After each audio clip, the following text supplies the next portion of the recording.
Bien, vamos a continuar. ¿Me confirman, por favor, si ven mi pantalla, si me escuchan con claridad?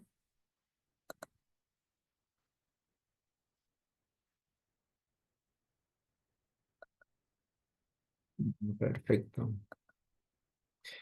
Bien, vimos hace poco el marco teórico, cómo se elabora, después también algo de revisiones o referencias bibliográficas, ¿no? Hay que sustentar siempre lo que va en el marco teórico con referencias. Y vamos a ver ahora el estilo Vancouver, que es el estilo más común utilizado en ciencias de la salud para citar las referencias bibliográficas. Ujú.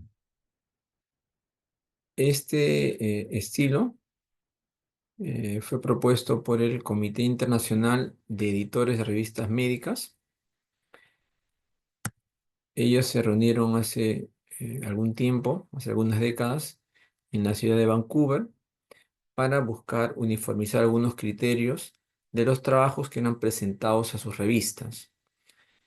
Y de ahí es que salen estas pautas y debido a que se reunieron en esta ciudad, le llamaron normas de Vancouver, que no solamente se referían a cómo citar las referencias, sino también cómo presentar un trabajo, cuál debía ser el formato, el contenido de un artículo. El nombre exacto de lo que ahora conocemos como normas de Vancouver es lo que está acá.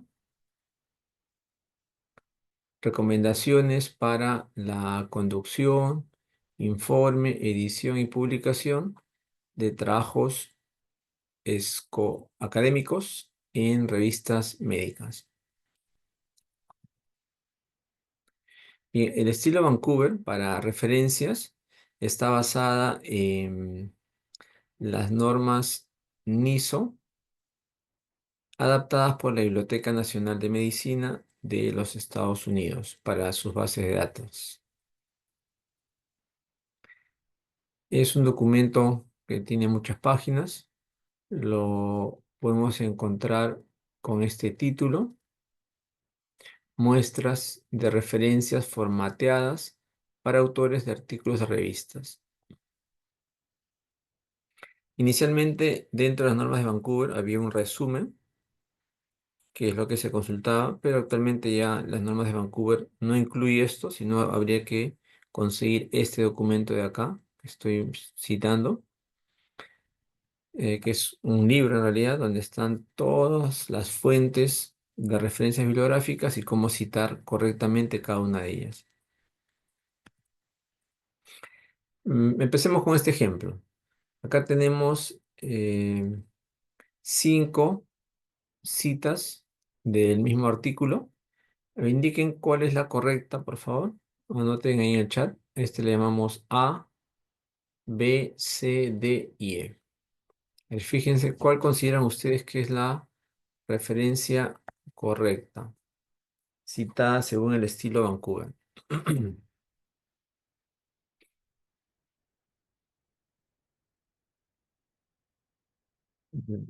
Tomen un, tomen un momento y anoten su respuesta ahí en el chat.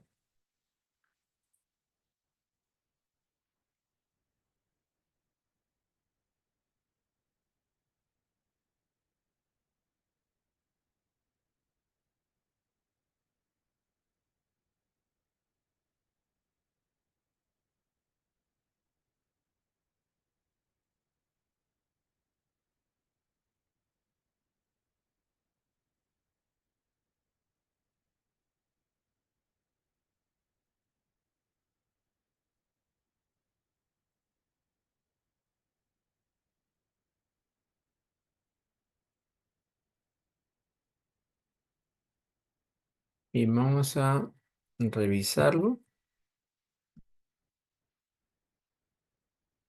y luego pasamos a detallar cómo se citan las distintas fuentes. En el primero están los autores, separado por coma cada uno de ellos. Luego el título del artículo.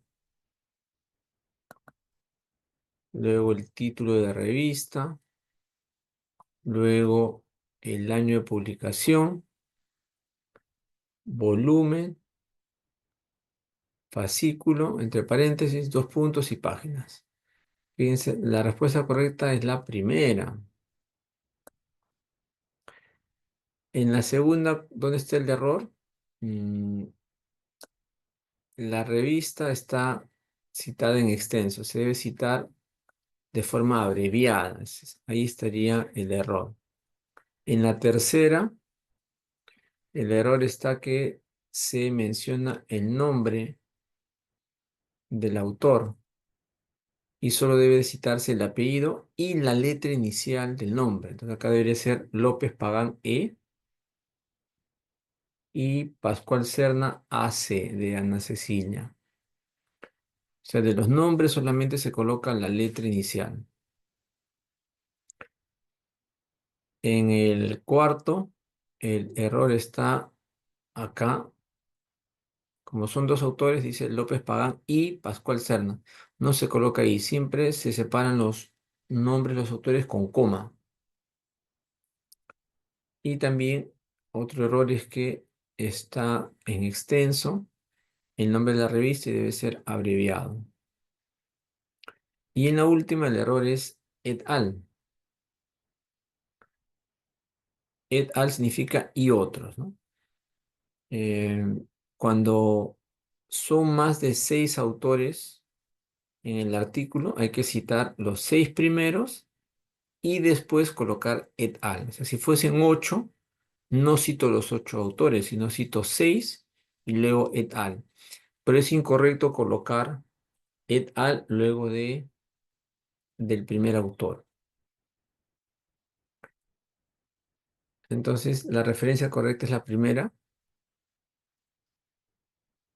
apellidos del autor, letra inicial del nombre, coma, el segundo autor, sus letras iniciales, punto seguido. Acá los símbolos o los signos de puntuación son muy importantes. Para separar autores es como. Al final de los autores, punto. Luego el título del artículo, punto seguido. Nombre de la revista abreviado, punto seguido. Año de publicación, luego viene punto y coma. Volumen, entre paréntesis, número o fascículo. Luego dos puntos, número de páginas y el punto final.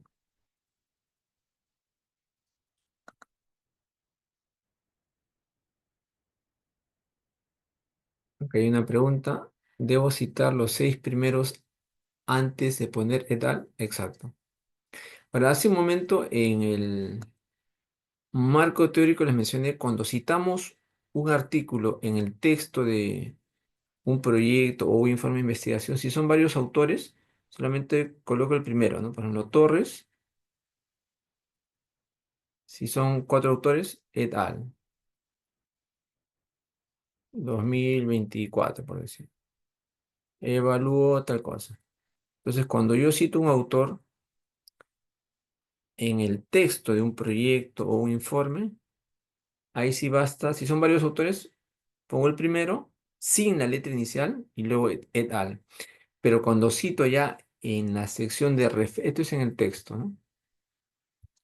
Pero cuando cito en las referencias bibliográficas, ahí sí debo citar según el estilo Vancouver. Entonces, si acá son 6 autores o son 8, cito los primeros autores, autor uno, autor 2, 3, 4, 5, 6 y luego et al. Y luego,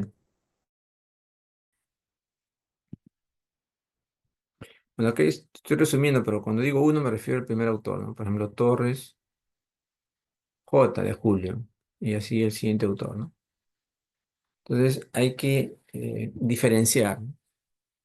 Lo de arriba es cuando cito a un autor en el texto del informe. Este sería el estilo cuando son varios autores. Y cuando cito en las referencias bibliográficas según el estilo Vancouver,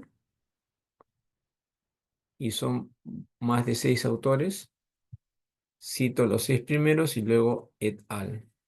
Ahora, en la última versión ya del estilo Vancouver, porque cada año se hacen actualizaciones y algunas pequeñas modificaciones, También se acepta que luego de los tres primeros, si son, por ejemplo, 8 autores, ¿no? También se puede citar los tres primeros y luego et al. También es válido, ¿no? Pero ya ha quedado como habitual citar los 6 primeros y luego et, que hasta hace poco así era.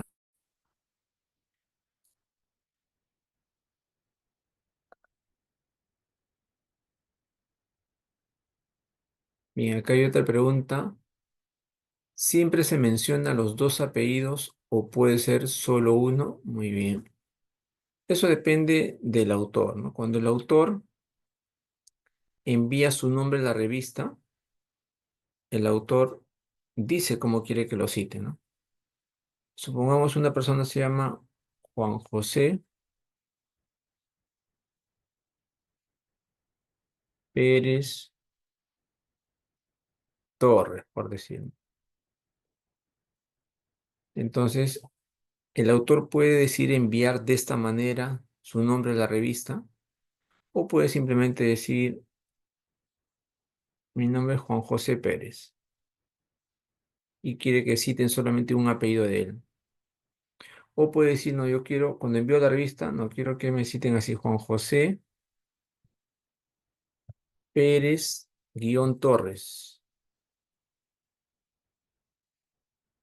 o simplemente Juan Pérez. Entonces depende del autor cómo envía su nombre, ¿no? Hay gente que envía solamente su primer nombre, su primer apellido o todo. Entonces, la revista, si recibe este nombre al autor, cuando lo va a citarlo así, ¿no? Pérez Torres JJ. Si el autor envía así su nombre, va a ser Pérez JJ. Acá sería pues Pérez guión Torres JJ. En el último Pérez J. Entonces, ¿cómo saber si se debe citar un apellido o dos apellidos? Si el autor envía sus dos apellidos, los dos hay que citarlos y luego las iniciales de los nombres. Y puede presentarlo también como si fuese un apellido compuesto, ¿no? O si el autor desea, solamente entrega un solo apellido. Y en otros países solo tienen un solo apellido, ¿no? Por eso solamente aparece uno solo. Pero en otros países donde uno tiene dos apellidos, el autor puede decir enviar solamente uno de ellos. Ya depende del autor.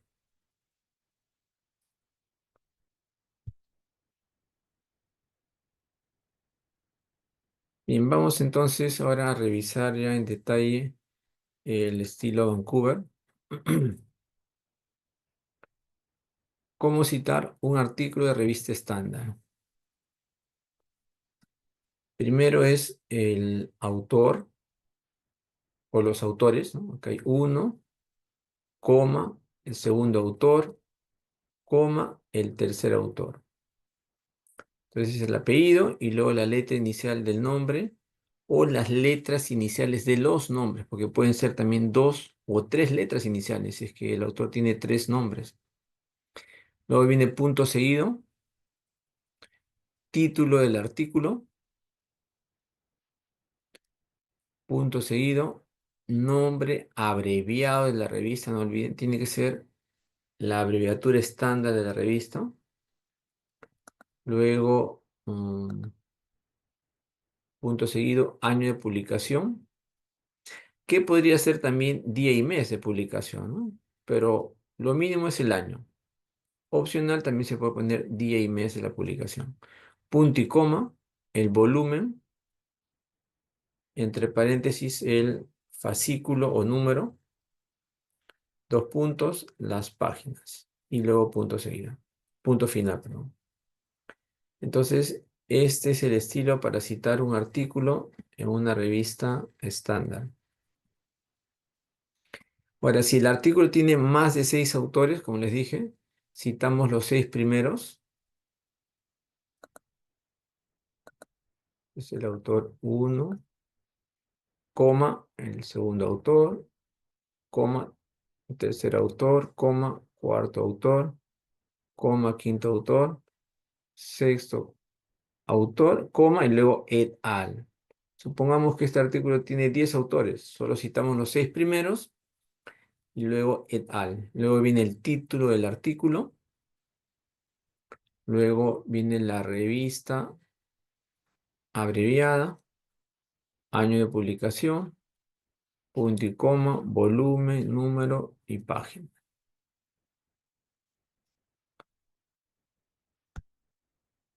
Ahora, actualmente también las revistas solicitan que al final se coloque el identificador del artículo, o sea, el código DOI, que es un código para identificar la ubicación de un artículo dentro de la web. Lo que sería para una persona su DNI, su documento de identidad, el DOI es el código de identidad de un artículo.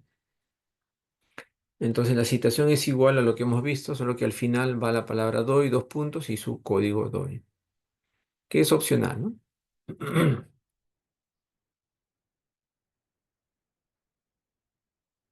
Bueno, esto lo dejo nomás como información para ustedes. No es necesario que lo sepan con fines del estudio, no creo que vayan a pedirles tanto, pero se los dejo como información cuando el artículo tiene un título en otro idioma. Vamos a hacer un ejemplo, ¿no? Cómo citar un artículo de revista.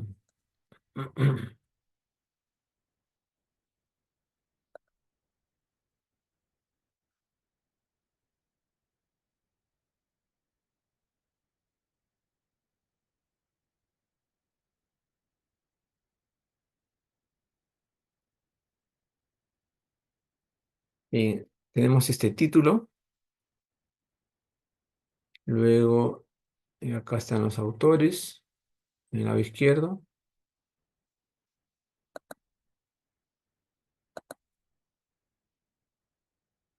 y aquí está el nombre de la revista, volumen, número y año y mes de publicación. Entonces citaríamos de esta manera. Los autores primero, en este caso son uno, coma, el segundo autor, coma, tercer autor. Fíjense acá sí tiene dos letras iniciales porque tiene dos nombres. El cuarto autor tiene un solo nombre, Diógenes A. Quinto autor, dos letras iniciales, o sea, dos nombres, ¿no? Tiene cinco autores este artículo. Punto seguido, el título del artículo. Punto seguido, el nombre abreviado de la revista. Punto seguido, el año de publicación. Punto y coma, volumen, entre paréntesis el número, dos puntos y las páginas. Y también incluyen acá al final el código DOI, que es opcional, ¿no? Eso ya depende de la revista. ¿Cómo citar un libro o una monografía? Ambos se citan de la misma manera. Primero van los autores, su apellido y la letra inicial de su nombre, separados con coma. Luego viene el título del libro, punto seguido, la edición, si es tercera edición, segunda edición. Mm, Bueno, acá en este ejemplo también cuando el libro ha sido traducido se pone el nombre del traductor, que generalmente no va. Luego viene el lugar de publicación, o sea, la ciudad donde se publicó, en este caso es Berlín. Fíjense, acá luego viene dos puntos. Acá los signos de puntuación deben ser tal como dice la norma. Luego viene la editorial, Springer, la editorial que publicó el libro, punto y coma, año de publicación, punto y coma, y luego número de páginas del libro, 1070p de páginas. Entonces, este sería el estilo para citar un libro o una monografía. Veamos un ejemplo, ya con un caso real. Queremos citar este libro, aquí está el título, el autor, aquí está la editorial, Palestra, Acá tenemos los datos exactos, autor, Rocío Villanueva, el título del libro, editorial, año de publicación, las páginas, ciudad y país. ¿Cómo citamos? De la siguiente manera. Como tiene una sola autora, entonces su apellido y la letra inicial de su nombre, R de Rocío, punto seguido, el título del libro, punto seguido, segunda edición, punto seguido, la ciudad de publicación Lima, dos puntos, la editorial Palestra Editores, punto y coma, el año de publicación 2009, punto seguido, 288 p de páginas. Entonces, esta es la citación correcta para un libro o monografía.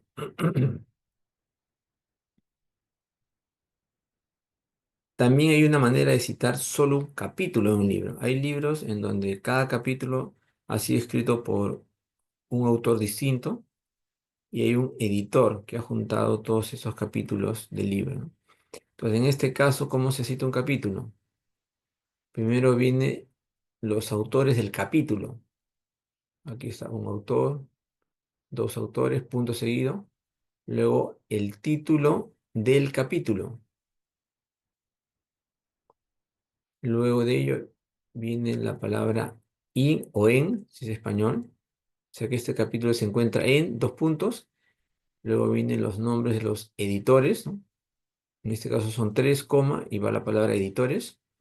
Punto seguido. El nombre del libro. Punto seguido. Ciudad de publicación. Dos puntos.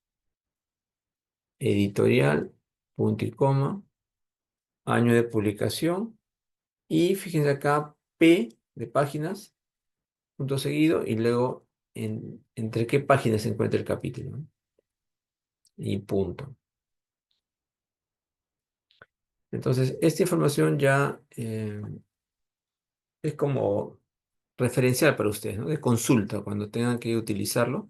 Yo creo que para fines del examen basta con que sepan citar bien eh, un artículo original y un libro. Yo creo que con esos dos es suficiente, ¿no? Y dentro del artículo original, cómo citar el artículo estándar y cuando son más de 6 autores. Con eso sería suficiente. Pero estamos revisando igual algunas fuentes más, ya como una información adicional. Y aquí tenemos el ejemplo cuando queremos citar el capítulo de un libro. Aquí el título del libro fue Alimentación, Salud Pública. Y acá vienen los autores del capítulo. Punto seguido, el título del capítulo, Restauración Colectiva. Punto seguido, en dos puntos. Luego los editores. Hay tres editores. Punto seguido, luego el nombre del libro. Punto seguido, la edición, segunda edición. Punto seguido, ciudad de publicación, Madrid. Dos puntos. Editorial, McGraw-Hill Interamericana. Punto y coma, año de publicación y finalmente las páginas en donde se encuentra este capítulo dentro del libro.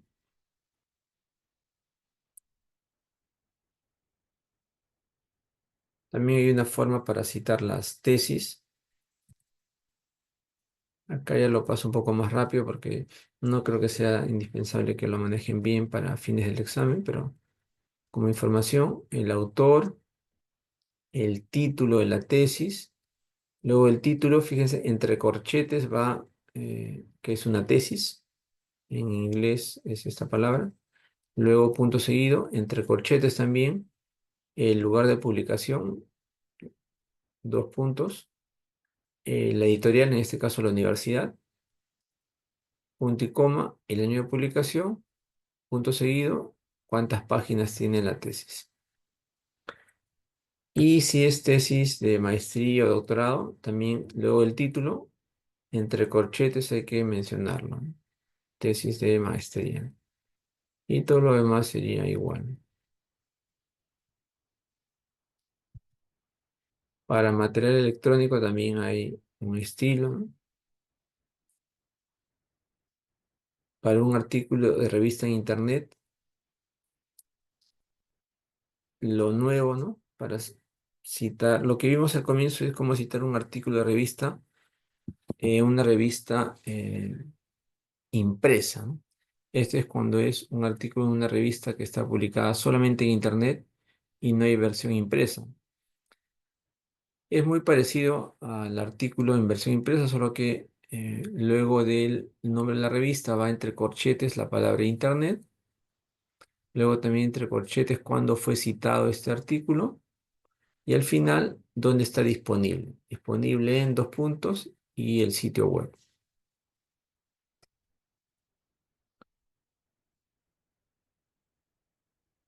Pero en realidad lo que hay que manejar bien es la citación del artículo de revista impresa, ¿no? Que es lo que vimos al inicio.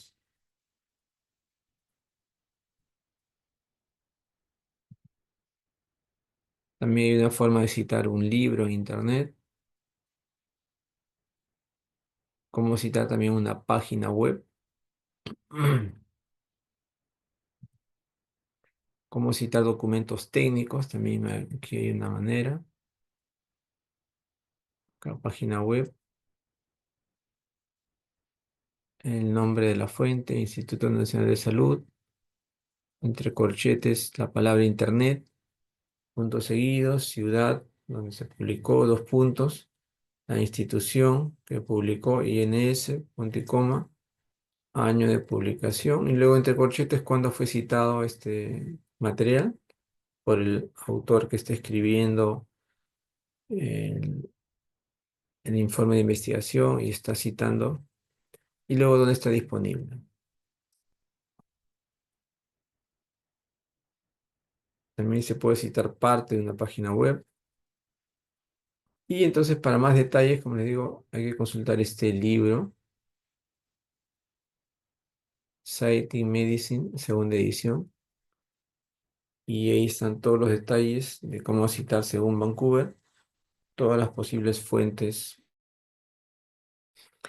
¿Hasta acá alguna pregunta sobre el estilo Vancouver?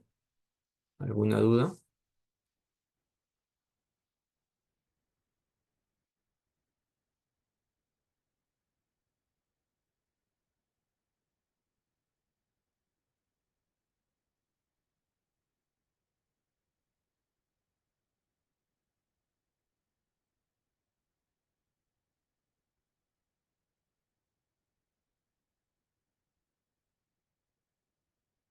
Muy bien, entonces pasamos al siguiente tema.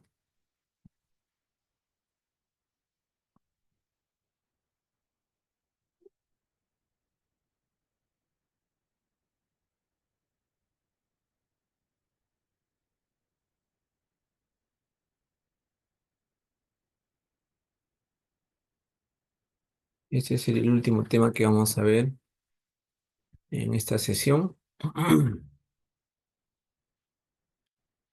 Aspectos éticos en investigación.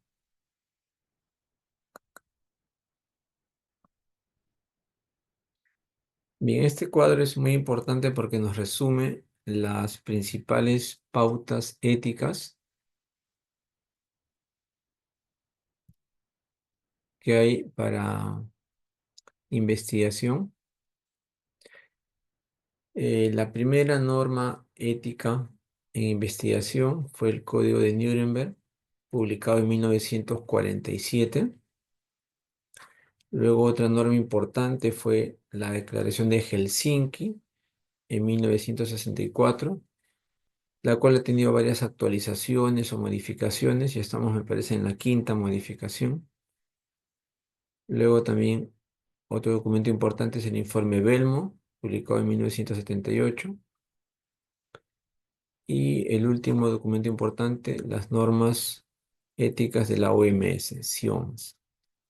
Ahora, algo interesante es que todas estas pautas éticas siempre han surgido luego de que han habido algunos escándalos en lo que es investigación, algunos hechos históricos en donde se observó que hubo una falta de respeto y falta de cuidado a la salud de las personas, en donde se priorizó más la investigación y no el cuidado del individuo.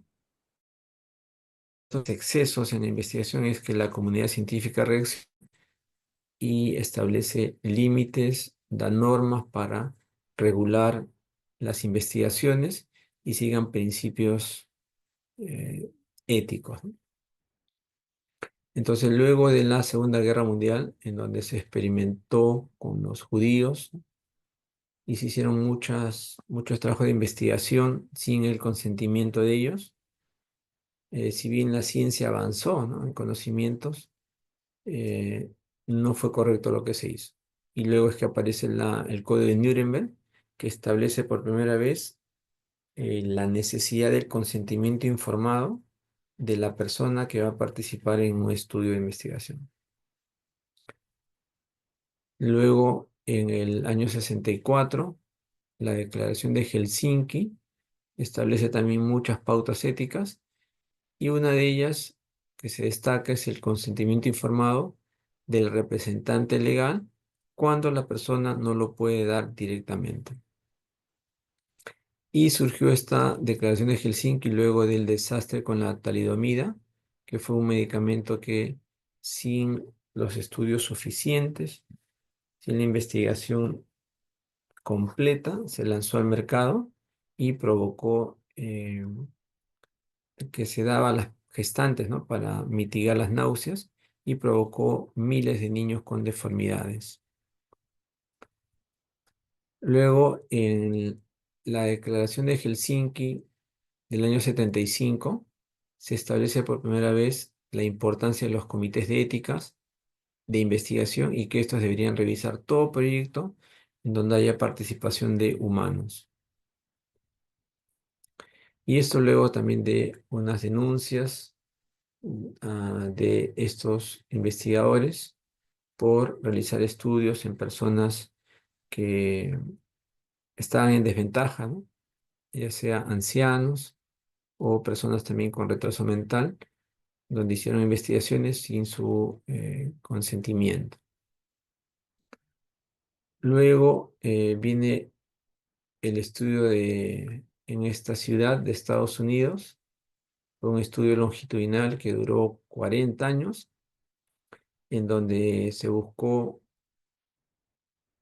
describir la historia natural de la sífilis y a la mitad del estudio aparece la cura contra la sífilis, que es la penicilina, pero los investigadores guardaron silencio, privando así a los pacientes de esta medicina solamente para así terminar su investigación. Entonces, a raíz de este problema es que el Congreso norteamericano convoca un grupo de expertos encabezados por el doctor Belmont y establece algunos principios éticos para investigación. El doctor Belmont en su informe menciona estos tres principios éticos: autonomía, beneficencia y justicia, y posteriormente se incluyó un cuarto que fue no maleficencia. Entonces, estos son los cuatro principios de la bioética. La beneficencia, que indica que todo estudio debe buscar siempre el beneficio de la persona con un riesgo mínimo, y el riesgo mínimo se considera la incomodidad que una persona puede experimentar en la vida diaria, ¿no?, como el pincharse de una aguja, algún mareo. Luego la autonomía, que tiene que ver con que la persona dé su autorización para participar en una investigación. Justicia, en donde las personas que participan deben tener todos las mismas condiciones, ¿no?, y ninguno ser beneficiado y otro estar en desventaja. Y la no maleficencia, es decir, ninguna investigación debe ocasionar el daño a las personas. Y luego, debido a que se van estableciendo normas rigurosas para la investigación en humanos, es que las grandes compañías farmacéuticas, ¿no?, vienen al tercer mundo a hacer sus investigaciones, ya que no había tanta legislación. A raíz de eso, la OMS establece normas éticas, ¿no? Ya a nivel mundial para ser consideradas en todo trabajo de investigación y aparece en el año 82 las normas SIOMS, en donde se universaliza la ética en la investigación. Entonces, este cuadrito es bien importante, es bueno que lo tengan grabado, ¿no? Las principales pautas, la fecha aproximada en que se dio, y aquí solamente se destaca uno de los muchos elementos que contienen estas normas. Dentro de la investigación científica, especialmente en el área de salud, el ensayo clínico es un tipo de estudio muy importante, ya que provee un conocimiento muy confiable y de alto nivel para el desarrollo de la ciencia, ¿no? Entonces, el ensayo clínico tiene que estar guiado por pautas éticas, ya que genera nuevo conocimiento. Estos nuevos conocimientos, a su vez, dan pie a seguir investigando más cosas a través de más ensayos clínicos, y es una cadena continua, ¿no? Y siempre las pautas éticas tienen que estar presentes. Y para los ensayos clínicos, cuando se da en el contexto de evaluación de un fármaco, para que un fármaco salga al mercado, se habla que hay varias fases que debe de pasar, ¿no? Varias fases de estudio. Acá lo voy a mencionar brevemente.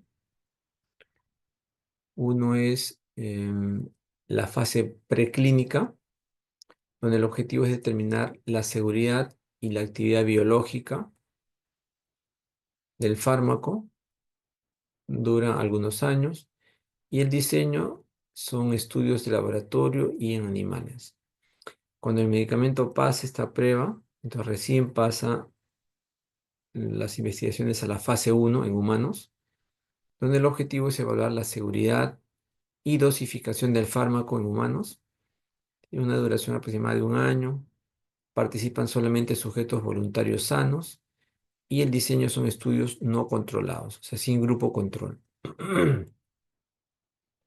Si el medicamento pasa esta fase, llegamos a la fase 2, donde el objetivo es conocer la farmacocinética, farmacodinamia y efectos adversos del medicamento. Se realiza en pacientes potenciales y se realizan estudios sin grupo control o ensayos clínicos con grupo control. Entonces, si todo sale bien, con el medicamento pasa a la fase 3, donde el objetivo es establecer la eficacia del nuevo fármaco y cuantificar sus efectos indeseables. En la duración, esta es la última fase antes de la comercialización, es decir, si el medicamento pasa airoso esta fase, ya se puede comercializar y se realizan estos estudios de fase 3 en pacientes, ¿no?, que necesitan el fármaco, generalmente más de 1000 individuos, y el diseño es ensayo clínico aleatorio. Entonces, luego de esta fase ya se puede comercializar el medicamento y se indica que más o menos de 5000 fármacos que entran a la fase de investigación, al final solamente unos 5 se comercializan, ¿no? El resto se queda en el camino. Y luego vienen estudios de fase 4, en donde ya el medicamento está comercializado, la gente lo utiliza, y el objetivo de la fase 4 es evaluar la seguridad y posibles nuevas indicaciones o vías de administración del fármaco. Son estudios después de la comercialización del fármaco, se realizan en pacientes y el diseño son ensayos clínicos aleatorios y estudios observacionales.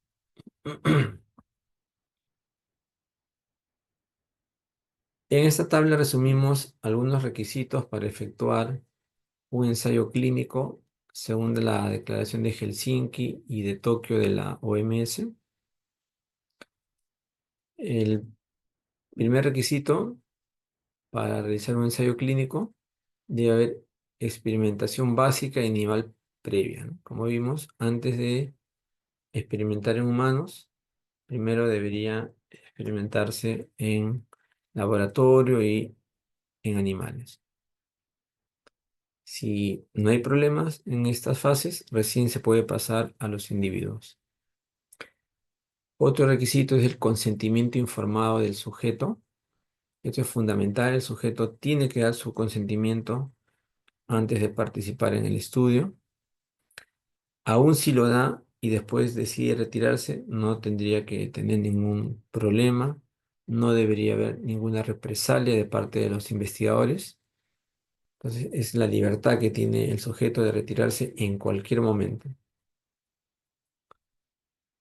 Y para el consentimiento informado, el sujeto ha tenido que haber sido informado en detalle de en qué consiste el estudio, cuáles son los beneficios para él, los posibles riesgos, y con toda esa información ya recién dar su aprobación para participar en el estudio.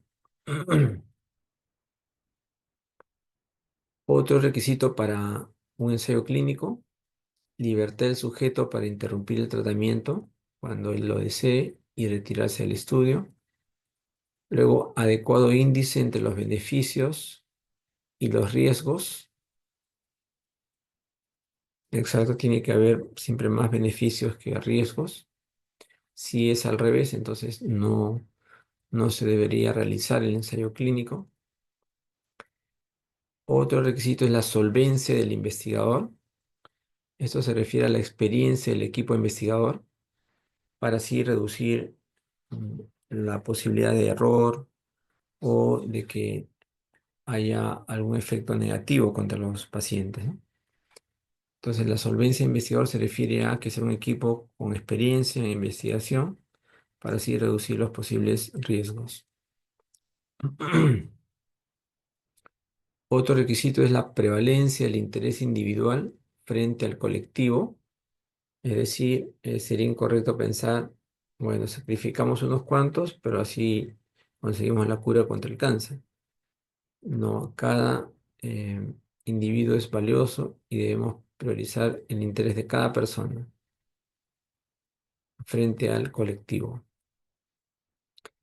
Otro requisito, que a veces parece poco importante, pero es necesario, es la existencia de un protocolo experimental. Es decir, antes de hacer un ensayo clínico se debe contar con el proyecto de investigación por escrito, de tal manera que sea evaluado por un comité de ética y dé el visto bueno para la ejecución, determinando previamente que no hay riesgos considerables para los pacientes y va a ser de beneficio más bien para ellos.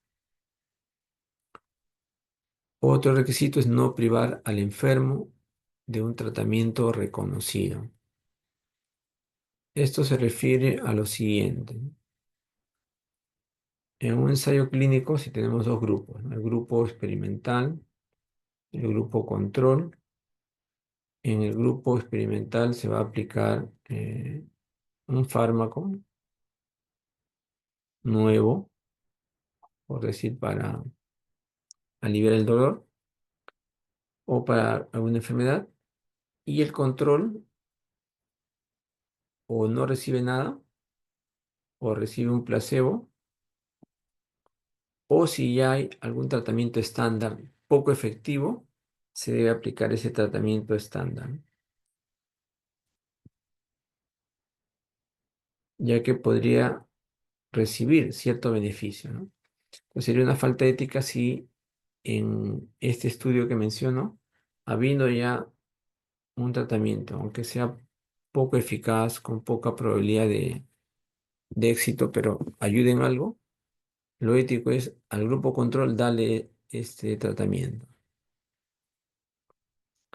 A eso se refiere esta pauta de no privar al enfermo de un tratamiento reconocido. Y finalmente, fidelidad en la publicación de los resultados. También cuando los investigadores deciden publicar la investigación, tienen que hacerlo de una manera honesta y no buscando tal vez comprobar su hipótesis o exagerando los beneficios de los resultados, sino siendo lo más objetivo posible. Acá tenemos algunos ejemplos de pautas. Por ejemplo, en Helsinki, en la pauta 32, se menciona que el uso de un placebo o ningún tratamiento es aceptable en estudios para los que no hay una intervención probada existente. Es lo que les decía aquí. Si es que no hay un tratamiento probado, ¿no? Entonces el grupo control puede recibir o nada o un placebo. Pero si hay un tratamiento estándar o que sea poco efectivo, este es el que debe darse al grupo control.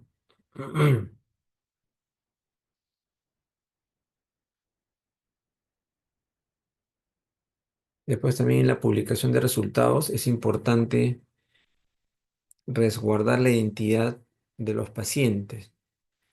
Estas fotos son de un caso clínico donde se presenta cómo se abordó a este niño con un tratamiento protésico.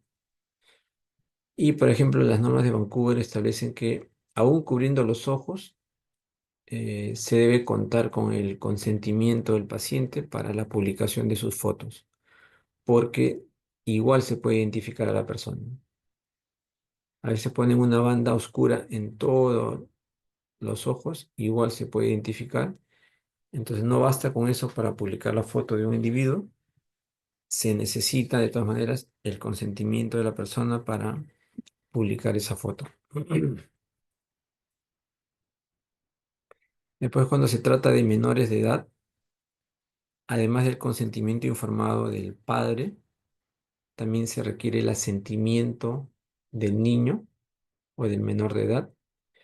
Y el asentimiento viene a ser el consentimiento informado con todos los acápites, pero en un lenguaje más simple, para que sea comprensible por el menor de edad. Algunos comités de éticas, cuando el menor de edad tiene entre 7 y 17 años, solicitan el asentimiento firmado, y cuando es de 3 a 6 años, basta con que el niño entienda los procedimientos y el fin de su participación y solamente registra su huella, ¿no? Y luego la firma de un testigo en el documento del asentimiento informado. Y esto además del consentimiento informado de los padres o apoderados.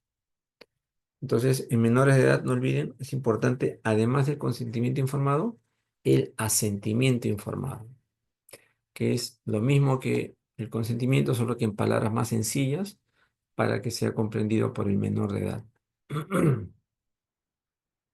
Y de manera más breve también, ¿no? Pero con toda la información necesaria para que comprenda en qué consiste el estudio y qué se espera de su participación, qué beneficios, qué posibles riesgos. Algunas faltas éticas en publicación científica. Vamos a revisar las principales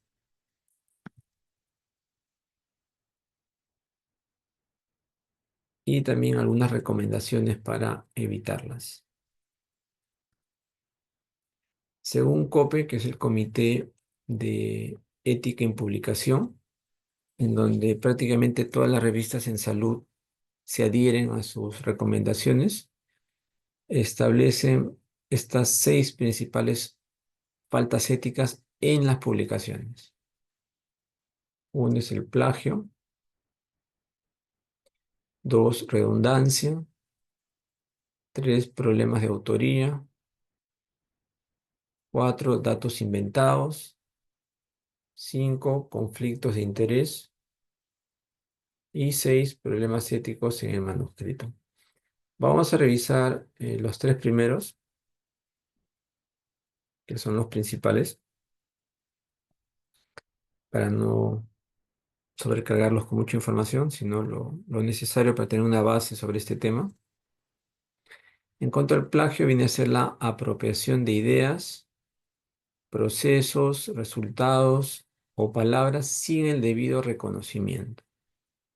Entonces, si yo coloco alguna idea que lo he tomado de alguna fuente, un libro o artículo, debo citar la fuente. Si no lo cito, es como que si yo estoy diciendo esto es de mi autoría, esto sale de mi mente, Esta es mi interpretación y sería incorrecto, ¿no? Entonces, es importante siempre la citación. Ahora, actualmente hay muchos software para detectar plagio. Tal vez el más común en nuestro contexto es el Turnitin, pero hay otros, los que están acá. Eh, Algunos son de paga, otros son gratuitos. Y en esos software, vamos a revisar el primero de ellos, ¿no? Nos dan un informe cuantitativo y cualitativo sobre eh, la similitud, ¿no? Así se llama. Por ejemplo, acá se pasó un artículo que se presentó en una revista con este título. Se pasó el software y encontró un 29% de similitud. Significa que el 29% del contenido o el 29% de todas las palabras del artículo eran semejantes a otros trabajos, páginas web, otros artículos científicos ya publicados. Entonces, este software indica en qué porcentaje de similitud hay y también sombrea en un color o en varios colores las partes semejantes a otros trabajos. Cada color es una fuente distinta. Aquí vemos, ¿no? Entonces, cada institución tiene una guía para determinar a partir de qué porcentaje considera que hay plagio. Algunos son 30%, otros 20%, con algunos filtros, ya depende de cada institución. Ahora, otra cosa importante, similitud no es igual a plagio.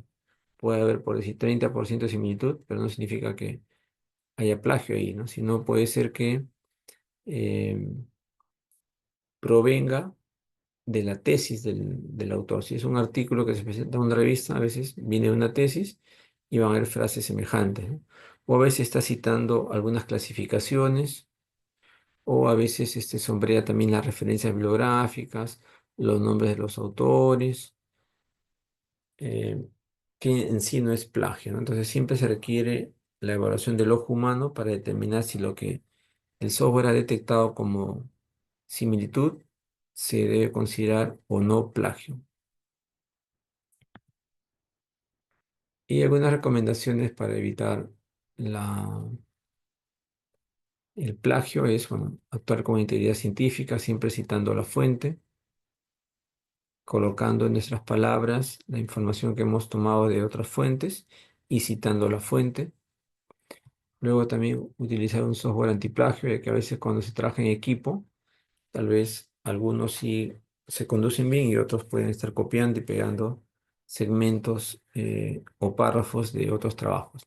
Entonces el software va a detectar esos párrafos copiados textualmente de páginas web, de otros artículos o libros electrónicos.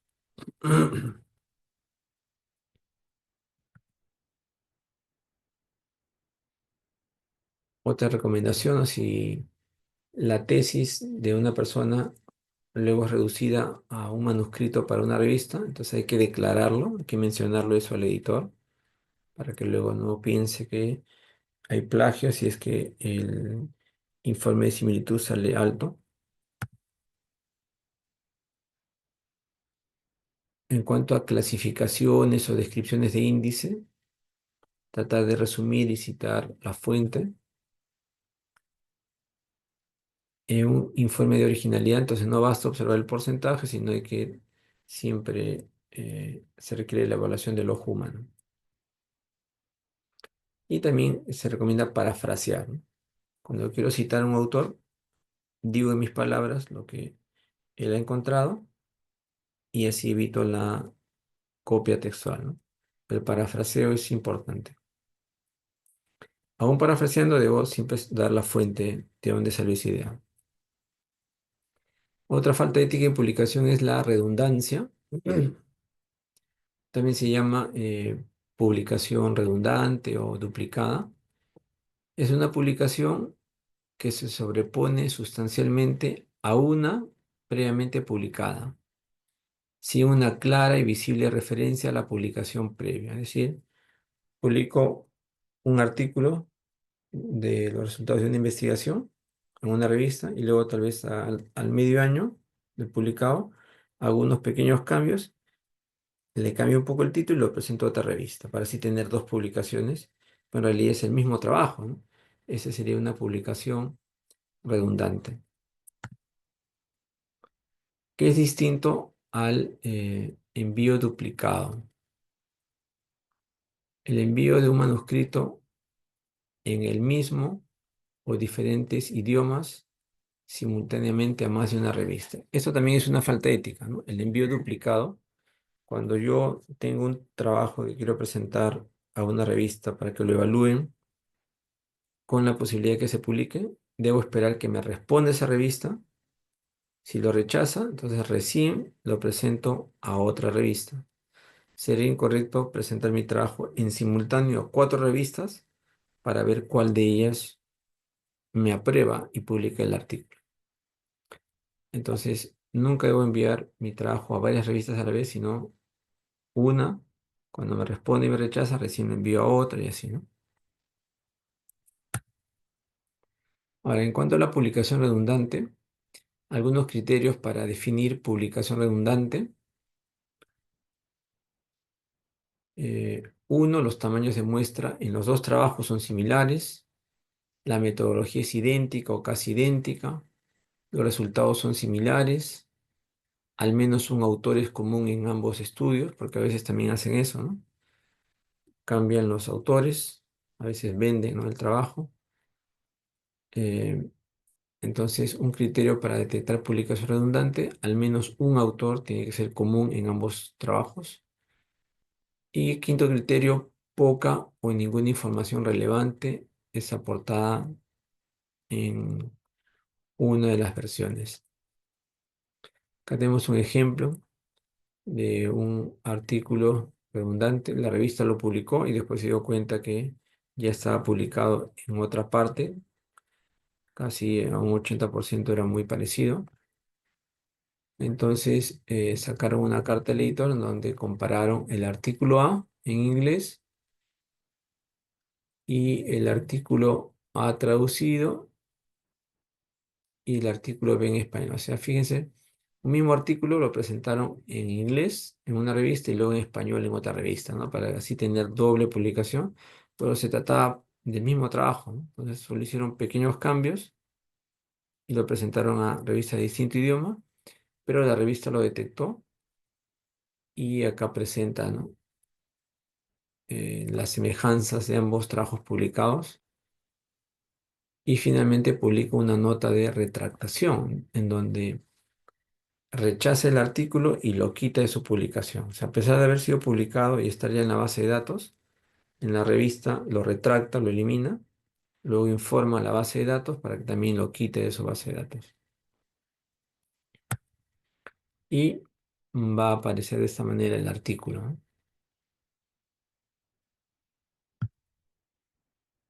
Recomendaciones para evitar la redundancia. Eh, lo que sí es correcto es tener una publicación secundaria aceptable. Si yo tengo un artículo y tiene resultados muy importantes de utilidad en salud pública, yo lo publiqué en español, yo puedo solicitar al editor o el editor puede solicitar que se publique también en español, por decir, ¿no? El editor de una revista en español le puede parecer interesante este artículo y solicita al editor de esa revista y al autor que puedan publicar una versión traducida en su revista. Entonces, eso sí es correcto. Ahí sí no hay falta de ética. Y también, si el estudio ha sido un estudio amplio y de ahí pueden salir dos, tres artículos, hay que mencionar, ¿no?, que cada artículo es parte de un estudio mayor, entonces se usó la misma base de datos, pero se ha en cada artículo descrito distintas variables del estudio.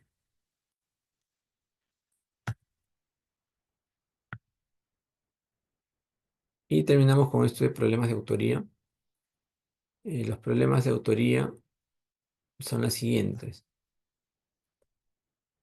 ¿Cuándo es autoría inadecuada? Cuando son autores fantasmas, el autor de investigación no aparece en la publicación, es un investigador por encargo o tesista que no aparece. Claro, generalmente los autores fantasmas es cuando un tesista sustenta, ¿no?, su trabajo de investigación y luego lo deja ahí y su asesor lo reduce al formato de artículo científico, lo presenta en una revista y lo publica y no pone al tesista, debiendo ser también el tesista un autor del trabajo, ¿no? Es una falta ética, ¿no? Entonces sería autoría fantasma. Otra autoría inadecuada es autores honorarios, en donde se incluye como autor del trabajo alguna autoridad o jefe, ¿no? Como al director del hospital donde se hizo la investigación sin que él haya participado en nada, o al jefe del servicio también sin haber participado en nada, solamente porque es autoridad y para ganarse su beneplácito, se incluye como autor. También es una falta ética, porque para autoría hay algunos criterios que deben de cumplir los autores. Y también autores voluntarios son aquellos que tienen poca participación en el estudio, solo están informados y se da en redes de colaboración. Generalmente en estudios donde aparecen a veces 30, 40 autores, entonces solamente han trabajado 10, pero se incluyen a otros de manera nominal porque participan a ciertas redes de investigación. Entonces, estas son las autorías inadecuadas: autores fantasmas, autores honorarios y autores voluntarios. ¿Qué recomendaciones tenemos para evitar estas faltas de autoría, faltas éticas de autoría? Seguir los criterios de autoría de la ICMJE, el Comité Internacional de Revistas Biomédicas, que establece 4 criterios que deben de cumplir los autores. Si no las cumple, entonces una persona no es autor y solamente se le podría dar las gracias al final del artículo en la sección de agradecimiento. Un primer criterio es contribución importante a la idea o diseño del estudio o adquisición, análisis o interpretación de datos para el trabajo. 2, redacción del borrador del artículo o la revisión crítica del mismo. 3, aprobación final de la versión que se va a publicar. Y 4, que todos los autores sean responsables de todas las partes del artículo, ¿no?, y no solamente de aquella que él escribió, por ejemplo, ¿no? Entonces, para ser autor, según ICMJE, se deben de cumplir estos 4 criterios. Bueno, que a veces es un poco difícil, ¿no? Pero hay que buscar siempre acercarnos al menos.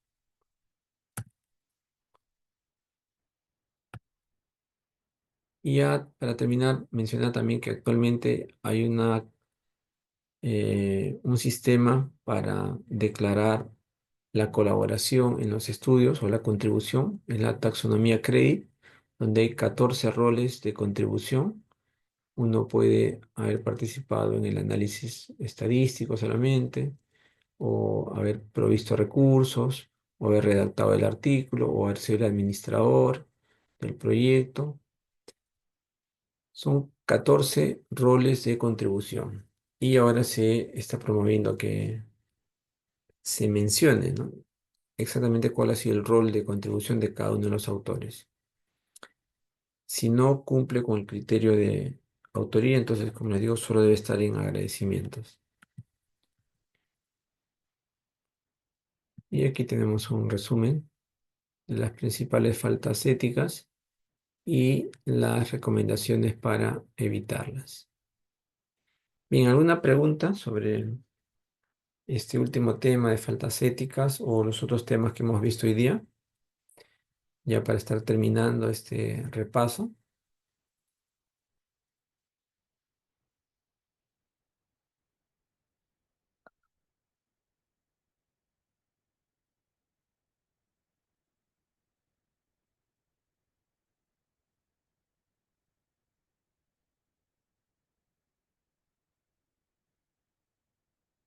¿Alguna pregunta o algo que quieran que aclare de los temas que hemos visto?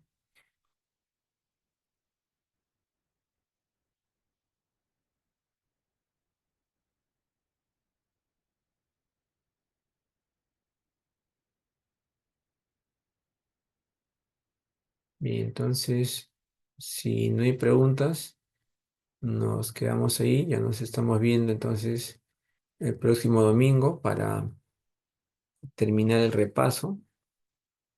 Vamos a tocar también algunos temas más y tener así una idea completa y básica de todos los tópicos de investigación.